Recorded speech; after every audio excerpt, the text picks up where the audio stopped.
Olá pessoal, bem-vindos à disciplina Física Moderna 1. Nesse vídeo vou responder mais um exemplo utilizando as transformações de Lorentz. Então vamos lá.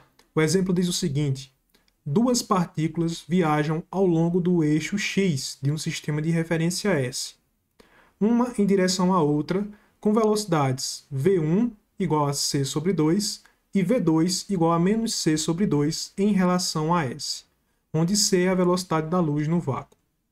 Em S, no instante inicial de tempo, a distância entre as partículas era igual a L. Dentro de quanto tempo, de acordo com o referencial da primeira partícula, as partículas se chocarão? Então vamos lá, vamos tentar representar aqui essa situação primeiro. Deixa eu colocar aqui o enunciado para cima. Então, nós temos o referencial S. Nesse referencial S vão ter essas duas partículas se movimentando. Então, esse aqui é o nosso referencial S. Deixa eu colocar ele mais para cá. S. E aí, nesse referencial, nós temos duas partículas. Esse aqui é o eixo X do referencial S. Nós temos a partícula que eu vou chamar de P1. Então, essa aqui é a partícula P1, que se move com a velocidade c sobre 2, né? Então, isso aqui vai ser a velocidade v1 da partícula 1. Temos também a partícula 2. Lembrando que a questão nos diz que elas se movem uma em direção à outra, né? E a gente pode ver, inclusive, pelos valores da velocidade. Nós temos v1, que é positivo, ou seja, positivo, uma velocidade que está no sentido positivo do eixo x, e v2, por ser negativa, aponta no sentido negativo do eixo x, né? Então, aqui nós temos a velocidade v2. Que, no caso, é a velocidade da partícula P2. A gente sabe também que, no instante inicial de tempo, a distância entre essas partículas era uma distância igual a L. Então, vamos dizer aqui que a primeira partícula partiu da origem, a segunda partícula partiu aqui de uma determinada posição, e a distância entre elas inicialmente era uma distância igual a L, tá? Após um certo tempo, né, a posição da partícula x1, aliás, a posição da partícula 1 é x1 no eixo x, e a posição da partícula 2 é x2. E elas vão se encontrar, como elas têm mesma velocidade, né, em módulo elas têm mesma velocidade, então elas vão se encontrar exatamente no meio aqui dessa distância L sobre 2. Então, o ponto de encontro aqui é x igual a metade da distância inicial, né? Ou seja, L dividido por 2. Então vamos lá, vamos tentar responder aqui essa questão.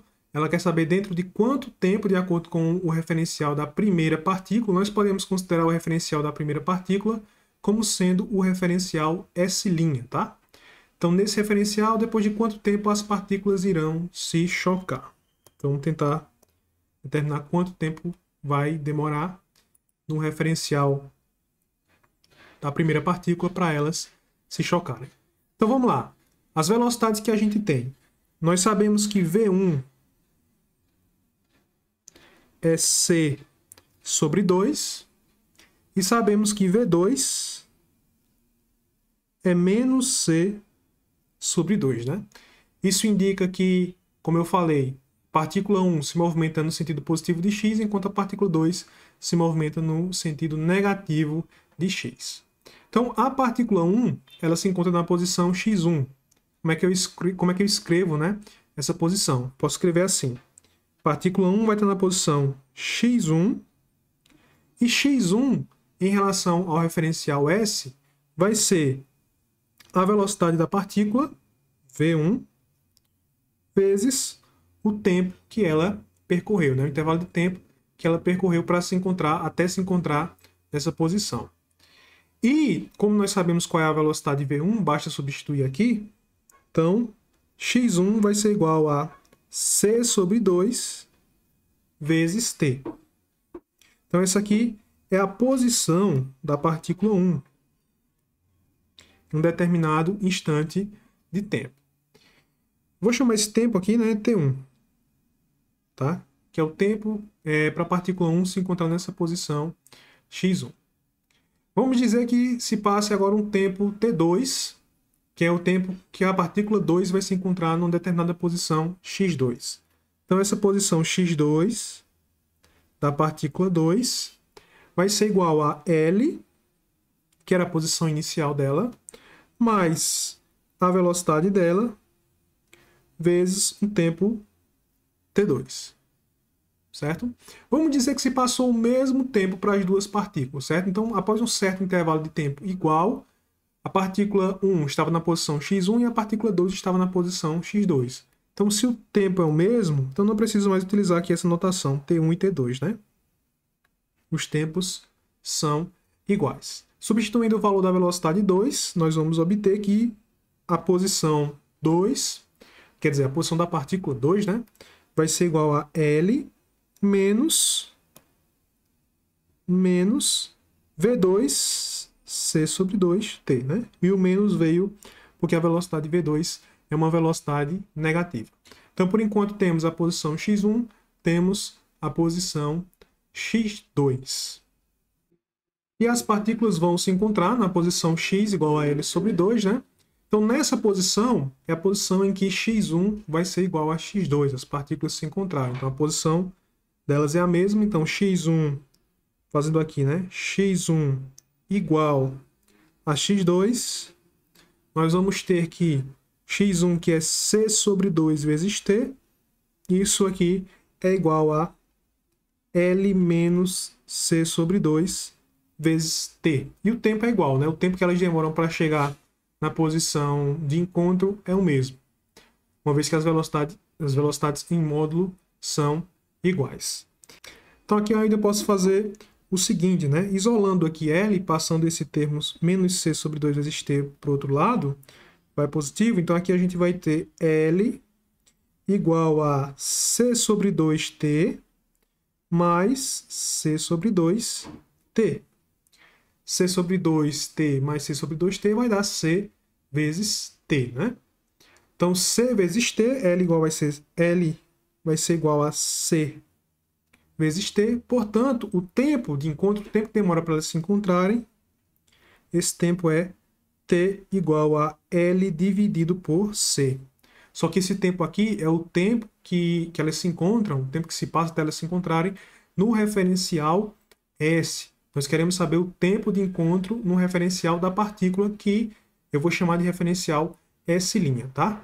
Então, nesse referencial, esse tempo tem uma relação com esse tempo t, que é dada pela transformação de Lorentz. Então, o tempo no referencial S', que é o referencial da partícula 1, que eu estou chamando de t', pela transformação de Lorentz, esse tempo ele vai ser igual ao fator de Lorentz vezes o tempo medido no referencial S, menos V1, né, que é a velocidade do referencial S', que é a velocidade da partícula 1, vezes x dividido por c quadrado.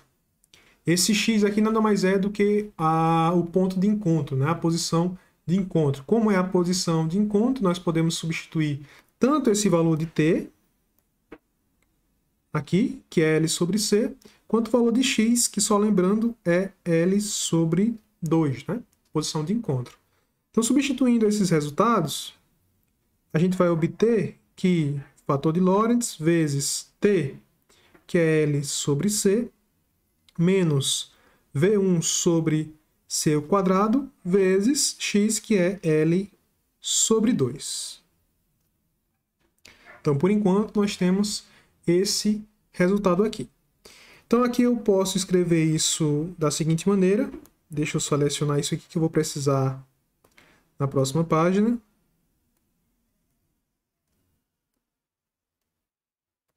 Então, vamos lá. Por enquanto, nós temos isso aqui. Então, o que é que eu vou fazer agora? Eu já vou substituir também o valor da velocidade, né? A velocidade, V1, ela é igual a C sobre 2. Então, sabendo disso, o tempo T' vai ser fator de Lorentz vezes L sobre C, menos V1, que é C sobre 2, então vai ficar C sobre 2, vezes o que tem aqui, né, que é L sobre 2C quadrado. Então aqui, ó, esse C de cima, vou cortar com um desses quadrados aqui, e embaixo no denominador vai ficar 2 vezes 2 igual a 4. Portanto, T' vai ser igual a fator de Lorentz vezes L sobre C menos L sobre 4C. L sobre C menos L sobre 4C. Que vai dar L sobre C menos L sobre 4C, vai dar 3/4 de L sobre C, né? Então isso aqui é fator de Lorentz multiplicado por 3/4 de L sobre C. A velocidade V1 ela também entra aqui dentro do fator de Lorentz, né? Então, T' vai ser igual ao fator de Lorentz, que é 1 dividido pela raiz quadrada de 1 menos V1 ao quadrado. Então, aqui é C quadrado sobre 4 dividido por C quadrado. Esse C quadrado com C quadrado já corta, né? Deixa eu escrever logo aqui o resto, que é 3L sobre 4C. E aqui dentro da raiz vai ficar a raiz quadrada de 1 menos 1/4. Então, isso vai ser a raiz quadrada de 3/4. Portanto, isso aqui é 1 dividido pela raiz quadrada de 3/4. Isso multiplicado por 3L sobre 4C. Então, aqui a gente tem a raiz quadrada de 3/4, que é equivalente à raiz quadrada de 3 vezes 1/4. E a raiz quadrada de 1/4 é meio. Então, se eu tirar esse meio aqui para fora da raiz, isso vai dar 1 dividido por meio, que é igual a 2. Portanto, T' é igual a 2 raiz de 3. Isso aqui vezes 3L sobre 4C. Eu posso simplificar esse 2 com esse 4, né? Então, isso aqui vai ficar igual a 3L sobre 2 vezes raiz de 3 vezes C. Que eu posso multiplicar aqui, ó, por raiz de 3 sobre raiz de 3, só para eu conseguir escrever esse resultado de uma forma um pouquinho melhor, tá? Então, isso vai ser igual a 3 raiz de 3 vezes L, dividido por 2 vezes raiz de 3 vezes raiz de 3 dá 3. Isso aqui sobre C. Só que 3 com 3 corta. Portanto, T' é igual a raiz de 3 sobre 2 vezes L sobre C. Então, isso aqui é o tempo até o encontro medido pelo referencial da partícula, né, da partícula 1. E se a gente olhar para cá, nós ainda podemos escrever isso de uma forma diferente, porque L sobre C, ó, deixa eu voltar, L sobre C, nós encontramos que L sobre C é igual a T, né, que é o tempo medido até o encontro pelo referencial S. Então, nós podemos escrever ainda que T' é igual a raiz de 3 sobre 2 vezes T. Então, essa é a relação entre os dois tempos, né? T é o tempo que demora até o encontro entre as duas partículas, medido no referencial S, e T' é o tempo que demora para esse encontro, medido no referencial S', que é o referencial da partícula 1. E a relação entre esses tempos é dada por essa equação aqui. Por enquanto é só, pessoal. Até a próxima!